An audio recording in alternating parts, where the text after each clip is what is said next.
Thank you. So thank you very much, Ken, for the introduction, and everybody for attending. As soon as, okay, we've got this. So the talk is about natural machine motion, and it's basically relating to how we see future, starting from where we are now. Everybody is familiar with this picture of the old factory with robots all around. This is considered now past, basically. What we have today is already robots that are collaborative with humans. In this picture, you see one robot and one human together. What is going to be the future is certainly something different. We need robots not just for the factory, we need robots for helping the population that is growing older. We need robots for interacting with the environment, with ourselves. So the question is, how will the new robots look like? There have been changes already, there will be more probably. So are we expecting robots to be still the same shape, still heavy machines that move rigidly? Nobody knows exactly what the robots will look like in a few years from now. But for sure, we expect them not to be the same. We expect them to be very different. It has been changed. I mean, the panorama has been changing very much since the early years of robotics. In the 60s, early 70s, we had robots that had a very limited machine intelligence. The Puma had a CPU that only was able of 160 kiloflops back then. Now, the dumbest smartphone that we have is 40,000 times that powerful. So machine intelligence has progressed immensely. On the other hand, machine motion, if you look back at robotics in the 60s, you had servo motors. And if you look at robotics until maybe 10 years ago, well, basically we had the same technology, servo motors. We didn't move that much in this direction. So this talk is about what is going to change in this part, in the motion part of robotics. There are many differences between what we have in humans and in robots. It takes 3 robots' falls to make 100 meters for the robot. And what is the problem with these robots? The differences are in the way the body is built. It's not just intelligence here, or it is intelligence in a different sense. Other differences that are apparent and important are in manipulation. The human hand is an example of how we do things that are very dexterous, very intelligent in many ways, while we do not think. We actually use our hands most of the times without thinking. We speak and use the hands, and we do many things with the hands that have sort of an intelligence by themselves. In robotics, we have many hands. We have had many hands since the 70s or 80s, and those hands are beautiful from an engineering point of view, but they never match the capabilities, the resilience, and the ease of use. Usama was referring to the need for programming. The need for programming is very important. If you have a device that takes hours of programming, then it's of little use in a changing environment, in an environment where you need adaptivity. A third field where we see the big limitations of current technology is processes. Processes for people that have lost a hand are of 2 main types today. On one hand, we have very simple processes that have 1 degree of freedom, open and close the hand rigidly. On the other hand, we have advanced human hands, human-like hands, as you see here on the right. So the point here is that these hands are not so intuitive, and the people find it difficult to use them for a long time because they require too much of their attention. While on the left side, you have something that is very practical, very easy to use. On the other hand, does not really move like a human hand. So what are the differences then? Machine motion today is basically rigid, is not adaptable. It's energetically inefficient, and it's complex. Natural machine motion, on the other hand, should be, we expect it to be gentle, adaptable, efficient, and overall simple. Unfortunately, simple is not easy. It's difficult to achieve, and this is a tough problem to solve. How do we make robots that are gentle yet strong and simple, but also dexterous, safe and effective at the same time, intelligent and intuitive, autonomous, but also controllable by the human? How can we do this natural machine motion? The good news is that in the recent maybe 10 years, we have had some enabling factors that are pushing us forward. Some of them are scientific, better understanding. Some of them are technological. We have better technology at lower costs. And some of them are philosophical. So let me start with a philosophical bit or of a question. Where does the brain end? So assume that you are able to write a program that does what a neuron does. And then you can replicate that and start building a model of the brain. So, of course, you will start probably with the cortex to have the cognitive functions. But then you realize that you also need the other parts of the brain. You need the cerebellum. You need, soon you discover that you need the spine. And actually, you need the whole nervous system. Otherwise, you don't have the data that will provide the brain with the information that is needed to do its role. So when you do all the nervous systems, where do you really stop? Well, even in the skin, there are particles that we now know already do computations at the very most peripheral level of our body. So can we exclude this from the brain model? No, we can't. So in some sense, it's the whole body that is the brain. You cannot stop anywhere short of having the whole body in this model. So this is one way of explaining what this philosophy of embodied intelligence is, that the mind and the body sorry, are basically non-divisible unit, and that these two parts have to be considered together in order to build the better robots that we are aiming to. It's not just the property of having a body that is necessary for the mind. It is that the body is to adapt and interact with the environment to produce naturally the motion. So in some sense, my definition of embodied intelligence is that the body adapts to the environment so as to produce a function.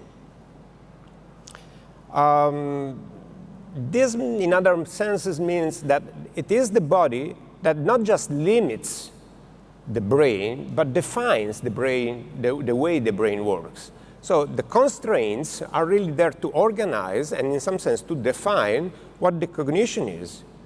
And therefore, this is the way that we used to look. And this is also the way that you can tame the complexity that is inherent to the body.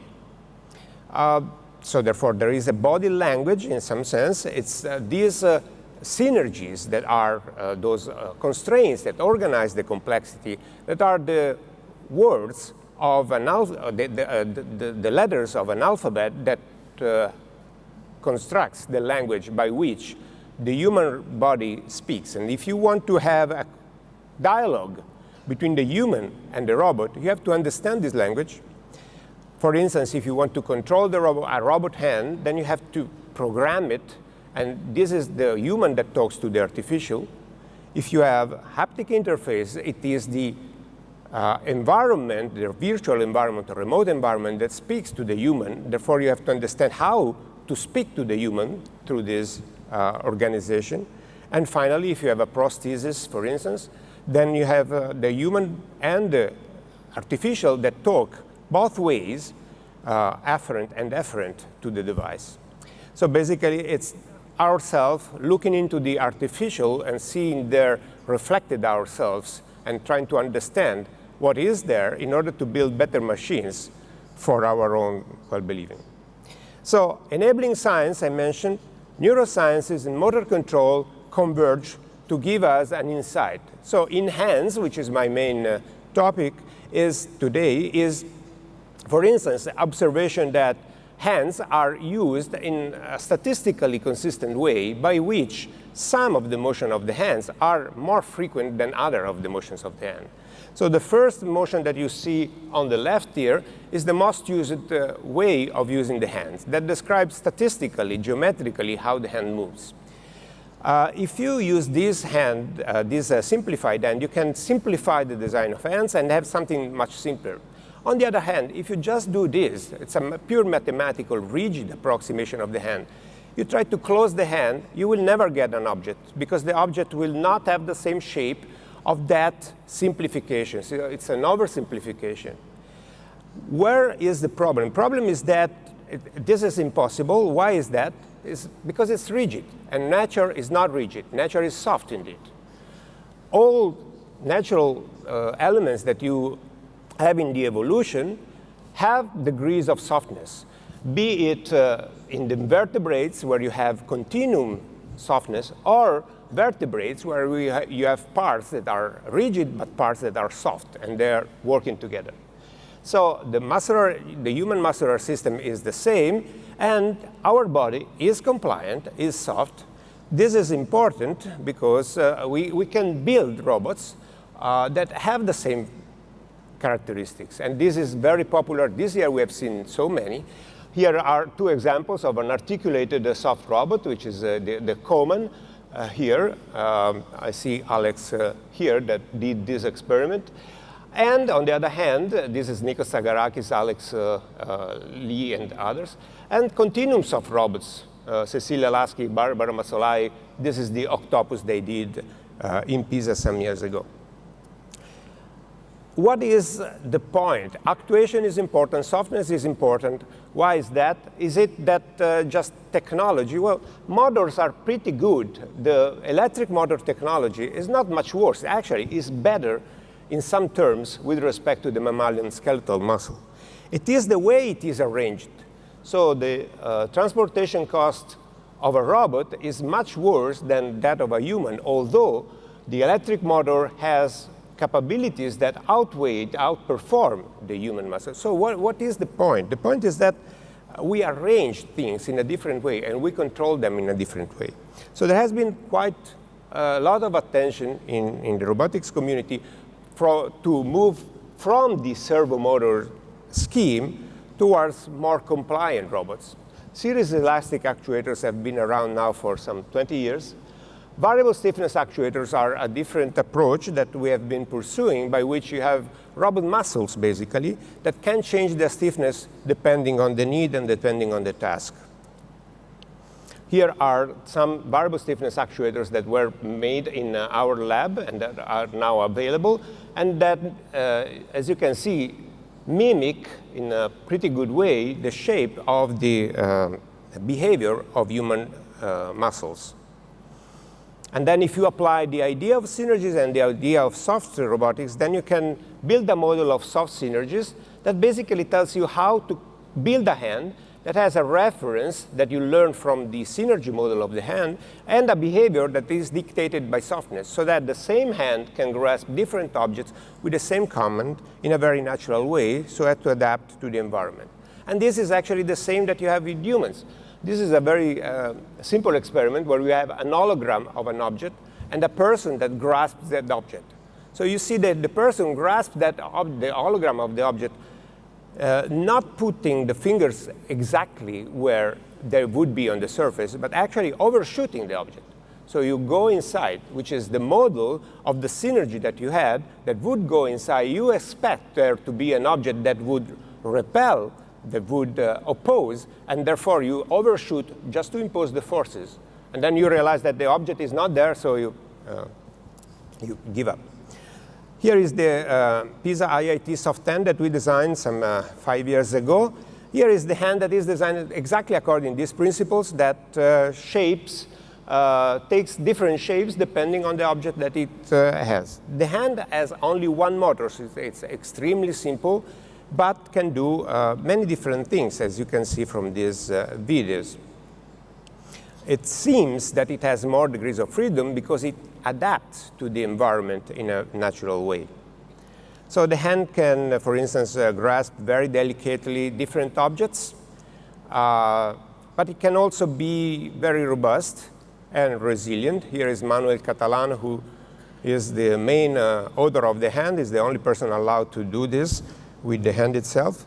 So you can do many things. And at this point the goal of the research switched to observing how the hand really incorporates what we mentioned before. And here you have an experiment where the same hand grasps the same objects with the same control, which is simply open and close, and the result is very different depending on the attitude.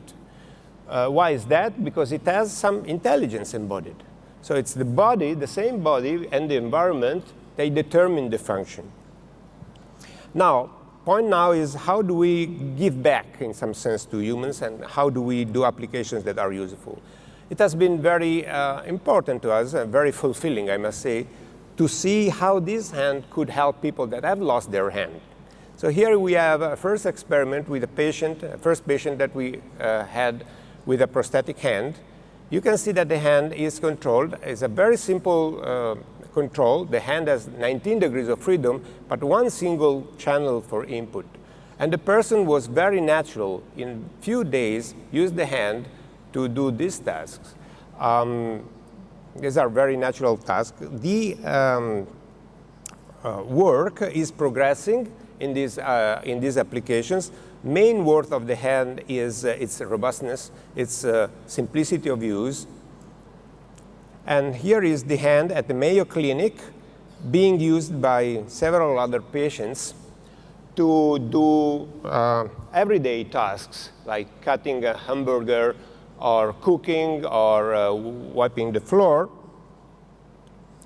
And at recreation time, you also have other patients using the hand to play golf or play chess or other tasks.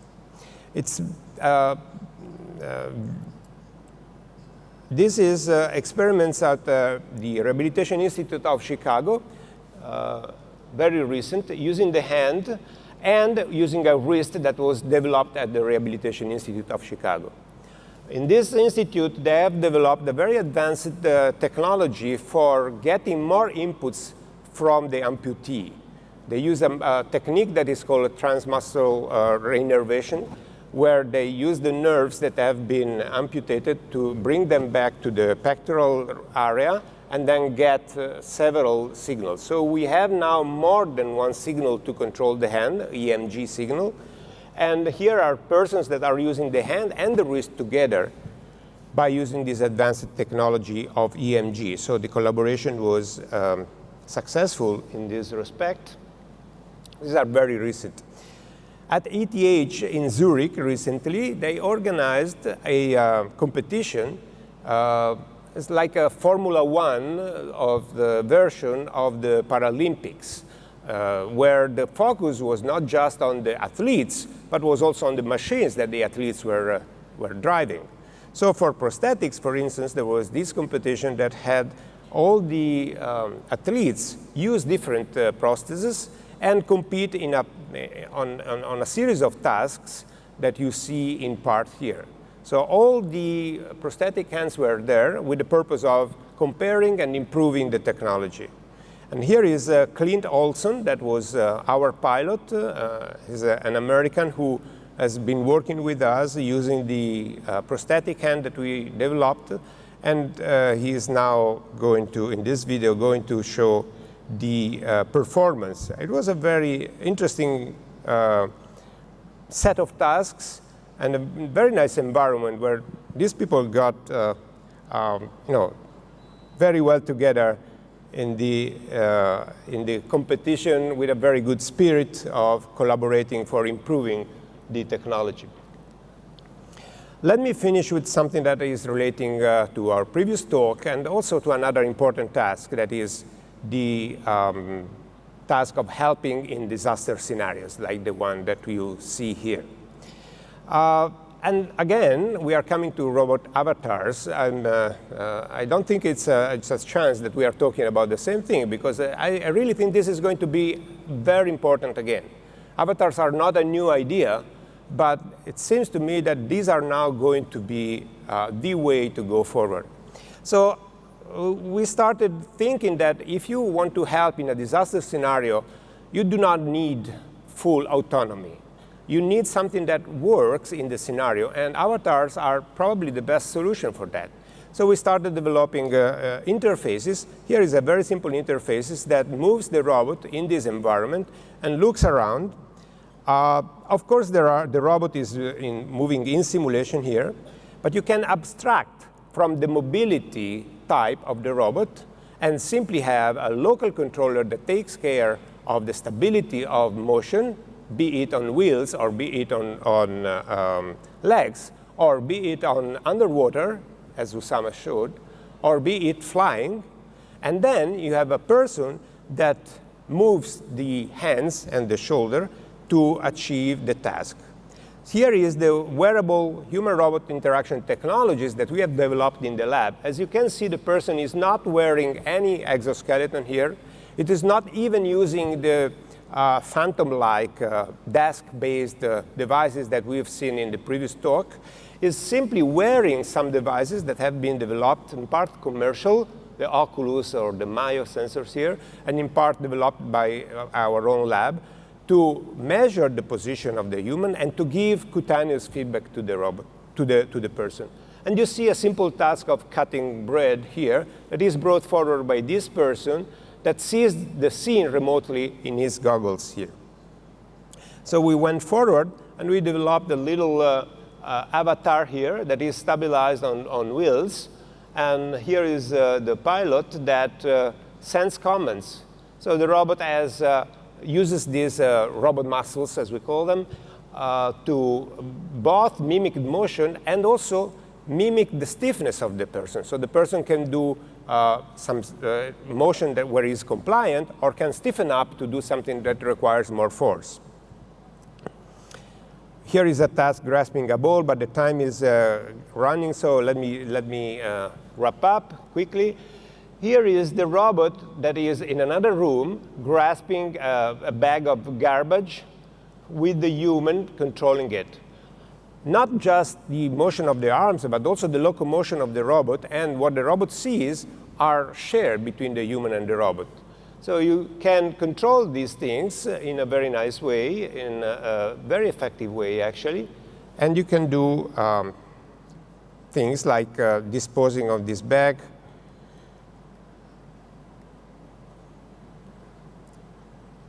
You can also resist disturbation. While the person is simply controlling the hand, the robot itself takes care of the stabilization. Of course, you have this feeling of being somewhere, so you can be somewhere else. For instance, in this case, the robot is interacting with the person. The pilot really sees the person and interacts socially with the person, gets a book, gets instructions, goes to the next room where he will deliver the magazine to somebody else. Again, Manuel here. And shake hands. Of course, you might need bigger machines. And here is a bigger machine that we have built at IIT in the last few years. Here is an overview of the Walkman. Walkman is a big machine, 31 degrees of freedom, 185 meters high, 133 kilograms heavy. It has several other features. The project was coordinated by Nikos Tsagarakis. And we recently did a test of the Walkman as a fireman in an earthquake scenario in Italy. As you probably know, in last summer, fall, we had earthquakes in Italy that were very severe. Here is a scene in this city of Amatrice where we had these problems. So the task that we were asked by the Civil Defense Corps were to go and inspect damage, detect damage and inspect the stability of buildings in place of the firemen, to recover some objects and to install sensors in the damaged environment. So we went to this place. This is a house that has been damaged, and we were inside this building measuring cracks. That was the task. We basically placed our pilot outside the villa, and the robot went inside the house, so preserving the engineers and civil engineer from any risk. Here is the inside of the house. That is really impressive. Here is the preparations for the experiment, with the pilot wearing these devices, controlling the Walkman in some manipulation tasks. Doing these things autonomously still today is difficult in such an environment, so having a pilot is very good. Here is the robot inside the environment. Here is the reconstruction of the environment. We can use all our technologies for mapping the environment, for measuring, quantifying the problems with the structure, and all our SLAM and mapping technologies are very useful to the engineers who have to assess the structure of the building. Here is the robot that goes inside, opens the door. In this case, the open is already open. Here you see how you can open a handle. Here is the robot remotely retrieving some objects and putting them taking them out for the people who have lost it there. So here is the team. So I will close with just some comments. There are many applications that we see for these machines that move in a more natural way. This is a sort of a game that was made with the hand. And with this, I would like to close and thank you for the attention. Here is the group that really did most of the work. Thank you very much.